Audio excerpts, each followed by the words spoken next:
மதுரை ஏர்போர்ட்ல நம்மளுடைய நண்பர்கள், நண்பிகள், தோழர்கள், தோழிகள் எல்லாருமே வந்து இருக்கிறாங்க. முதல்ல அவங்க எல்லாருக்குமே என்னுடைய மதுரை மக்கள் எல்லாருக்குமே என்னுடைய வணக்கம்.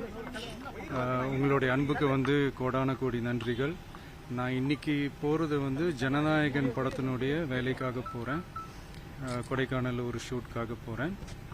கூடிய சீக்கிரமே உங்கள் மதுரை மண்ணுக்கு நம்ம கட்சி சார்பாக வேற ஒரு சந்தர்ப்பத்தில் உங்கள் எல்லாரையும் மீட் பண்ணி நான் பேசுகிறேன். பட் இன்னைக்கு ஒரு 1 ஹவரில் நாங்கள் லேண்ட் ஆகி நான் அவங்க எல்லாருமே பார்த்துட்டு நான் வந்து என் வேலையை பார்க்க நான் போயிடுறேன். நீங்களும் சேஃபாக அவங்கவுங்க வீட்டுக்கு போயிடுங்க. யாரும் என்னுடைய வேனுக்கு பின்னாடியோ காருக்கு பின்னாடியோ யாருமே வந்து ஃபாலோ பண்ணுறதோ, இந்த பைக்கில் ஃபாஸ்ட்டாக வர்றதோ, பைக் மேலே நின்றுக்கிட்டு பைக் ஓட்டுறது, ஹெல்மெட் இல்லாமல் இந்த மாதிரிலாம் வராதிங்க. ஏன்னா அந்த காட்சியெல்லாம் பார்க்கறதுக்கே மனசுக்கு வந்து ரொம்ப பதட்டமாக இருக்குது. ஸோ கூடிய சீக்கிரமே வேற ஒரு சந்தர்ப்பத்தில் உங்கள் எல்லாரையும் நான் மீட் பண்ணி நான் பேசுகிறேன். அது வரைக்கும்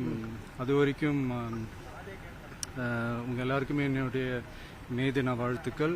love you all and see you all. And இதை வந்து நான் மதுரை ஏர்போர்ட்டில் இந்த மெசேஜ் என்னால் கன்வே பண்ண முடியுமான்னு எனக்கு தெரியல. அங்கே சிச்சுவேஷன் எப்படி இருக்குன்னு எனக்கு தெரியல. அதனால தான் இங்கேயே நான் சொல்லிட்டு நான் கிளம்புறேன். தேங்க்யூ.